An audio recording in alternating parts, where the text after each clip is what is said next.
I'm a group of advocates for art, craft design and cultural educators. We came together to work and plan our cultural capital what feels like a lifetime ago now. What's happened since COVID-19 has actually heightened the need for more cultural capital, but now with even more barriers to overcome. This will demand even greater creativity on our part to deliver the best we can. However, the positive rumblings of how education needs to change and how we need to rethink and change our priorities puts us in a position to plan and prepare for the greater unknown.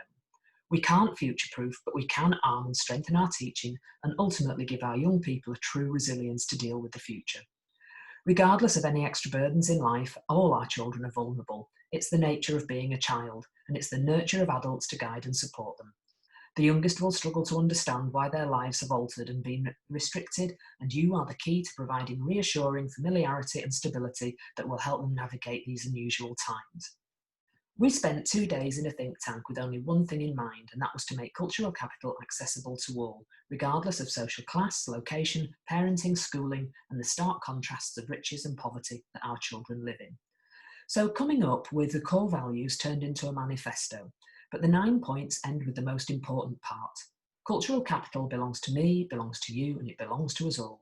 And it is for you to take and adapt as you see fit.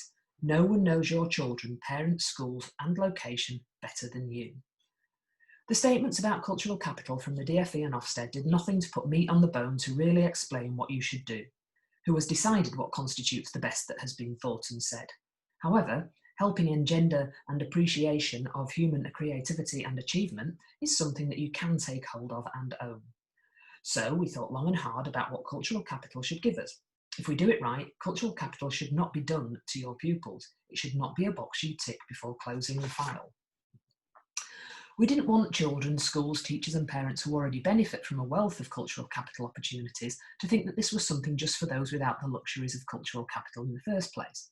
Nor did we want examples to seem unattainable to schools with more complex and difficult circumstances that might hinder them from being part of this refocusing. So between us, we thrashed out until word for word we were happy with what we were presenting. For some young children, life is unbearably difficult. There are homes with carers and parents who themselves are very culturally poor, experiencing parents who are themselves only semi-literate, those then who don't read, and so then don't read to their children, because they have no books as well.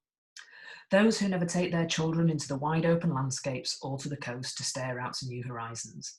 There are those who never visit a museum, gallery, theatre, stately home, or go to a new town. Those whose exposure to media may be of the worst kind, whose warmth, cleanliness, food and nutrition may be lacking, who may never know peace and calm and tranquility. And these children may not sit far from those who have their own bedrooms with a fairy tale surrounding of books and playthings that feed their imaginations. Those who do get taken to amazing places and have their horizons expanded by experiencing other cultures, travel, art, histories, architecture, music and food. How long did it take us for the penny to drop that not all children have access to broadband, Wi-Fi, tablets, laptops and computers? That in a house with more than one child, sharing anything is an issue, never mind access to home learning equipment. And couple these problems with the previous issues mentioned, that attainment gap is not just huge, it's cavernous. So where do we start trying to level this? How do we provide a cultural capital curriculum or agenda that becomes a worthwhile hunt for the key that gives children a chance to open doors and instills the desire to want to open them, to walk through them and to hunt for more? It's a massive task, isn't it? Cultural capital is not just about learning facts and deciding that Shakespeare is very important or a certain poem, author, composer or artist is more important than another. Who decides who the great artists are? I bet I can guess. And I bet they're also old, white and male. The point of cultural capital is to let young people experience more of the world so they feel part of it and respond to it, that they develop a confidence that allows them to ask questions and discern for themselves what they choose to be important. Who has decided what is high art, low culture, classical music, a poor holiday destination or a highbrow film? It's not just about wealth. I can still judge many a rich person and their trappings and decide that I find their taste vulgar or lowbrow. Chasing magazine dream of chic interiors is as right and wrong as wearing fake Burberry, isn't it? As adults, we can still struggle to speak out in favour of something and may see it as a guilty secret that may lower our status. But why? We are adults, we're in control of our own lives, and yet going with the pack is seemingly preferable than being ridiculed for liking something that is not considered worthy enough. for our status. This is unacceptable, but we all do it to some degree, from our choice of newspapers to read, our political leanings, what food we put in our trolley, the music we listen to, the art we like and the sport we like, and the TV programmes and films we watch. So our prejudices are very deeply ingrained in us, but we can all learn to appreciate more and each other far more. If adults still do it, then we know how this is heightened with children. Cultural capital begins at home, but if there is a limited opportunity in the home to experience and develop new knowledge and ways of learning, then school becomes the place to enjoy, learn and earn those badges and knowledges and skills. When I began to write the starting point suggestions, the world was still open to us. And now that we are contained and localised, we need more than ever to let our imaginations take us places. We know that you are the stability in our children's return to the new normal. The other stable and familiar aspect of their lives is their location, their home, their streets, their towns and cities. Even when their movements have been severely restricted, their location has become the centre of their world, and we need to get them to fully appreciate and position themselves in the heart of their community, school, street and town to begin with. Our class system and society has delivered an enormous economical and locational branding. Know your place. And there are many instances that demonstrate that too many people accept this as their lot. But let's completely own this. Know your place becomes get to know your place. Let's get a sense of place. Let's take pride of place.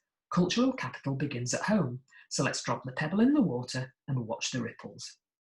Now, as a lass from Leeds, I could not be more proud of my heritage, the city and its incredible history. This has increased because I've paid more attention to my city and read more and learnt more about the industries, the pillars of the community that built it, and the flaws and problems it has. This is in stark contrast to some of my colleagues who live in Bradford and only see the negative elements of their own hometown. But Bradford is so rich in so many things, it needs to be understood and appreciated far more. It makes the heart of the city beat stronger when there is more love getting to it. So here we begin to plan. The stimulus of ideas that you can pick at and run with. Every place in the country comes with stories, people, events, drama and inventions, and this is what you can tap into. It begins to involve your communities and give its past and present and future true value. The task starting points are divided into very loose overviews that will hopefully get you thinking and wanting to explore more and see threads to help you extend projects over time. And that ripple outwards, expanding into greater opportunities and linking with all your subjects across the school. Creativity is the heart of it all, and finding ways to visually present will be down to your school, the material, space and time, as always. But we hope you can create visually stimulating and highly useful creative outcomes. You know that your interest in the subject is vital when delivering, and so we hope that you become increasingly more intrigued too. The best thank you card I ever got said, "Your enthusiasm is infectious." The constant thread is storytelling and how you bring it all to life. There is opportunity to make believe and imagination, and of course a chance for your young ones to absorb themselves in history, research, geography and creativity on any scale you desire. The way you place importance on the content will be evident in how you respond, helping to engender an appreciation of human creativity and achievement. We need to take ownership of cultural capital in our schools independently of a tick box list. We need the locus of control. This is a concept developed by the American psychologist Julian Rotter. We can fall into two categories. If we presume we are in control of many decisions in our own lives, we have an internal locus of control. If we lean towards fatalistic or blame others for our failings, we have an external locus of control. When a child is born, the parent does everything for them. As soon as the child realises that making a noise gains a comforting response, the locus begins to draw closer. And this is seen physically when the child begins to reach out to take food rather than waiting to be fed. It's not surprising that the northern industrial rundown city of Leeds took a long hard look at itself and knew it needed to sort itself out. The internal locus of control has led to the cultural rebirth of our city. And contrast this with a friend who said, "You know what Bradford's problem is, don't you? Leeds." The external locus of control, self-fulfilling prophecy. So as teachers, you see that development and encourage children to take on their own locus. We know a child is growing up when they stop saying it broke and say, "I broke it." Being responsible for their own actions will be something you constantly remind them of throughout their school days.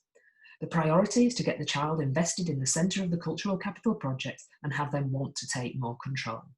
Likewise, we are suggesting that as the Ofsted framework is so lacking, you also have the chance to take control and tailor these tasks to fit your school and your child's needs. The following are project starting points, and you'll naturally be selective depending on the age range of your pupils.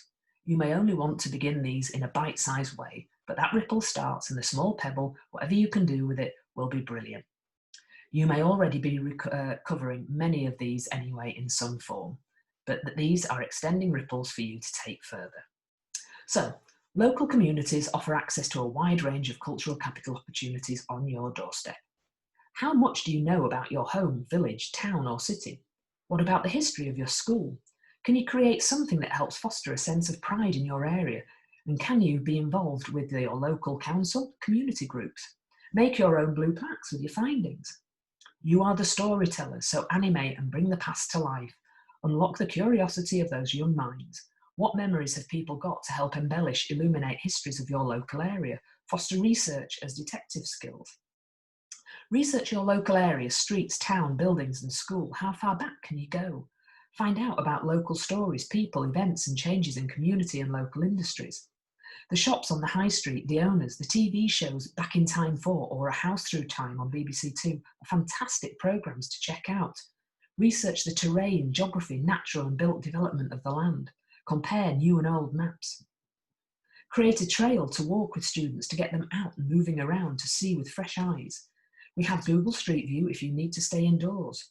Tell them stories with facts, not just a list of facts. Does the council have a visual archive for you to use? Create your own walking maps.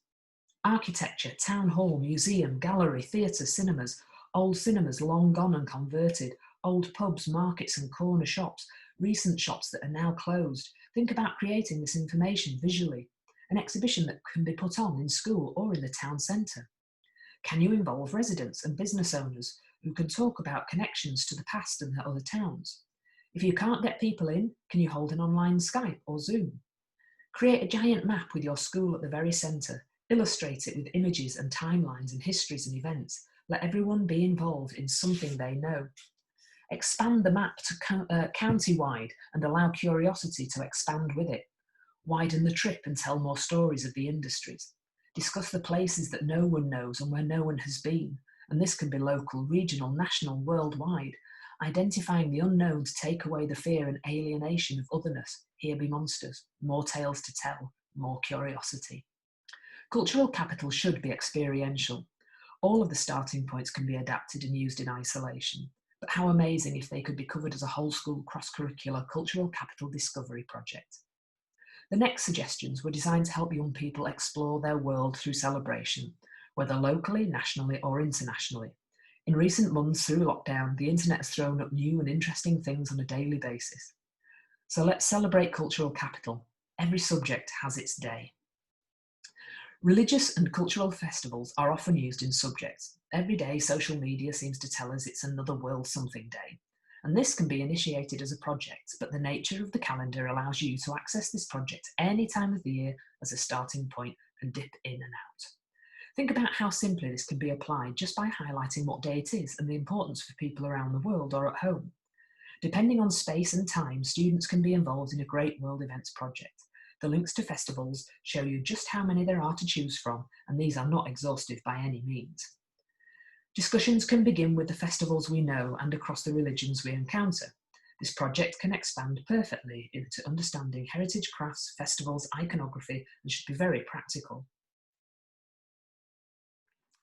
Learning about, for example, the Day of the Dead or Carnival allows familiarity and interest in other cultures.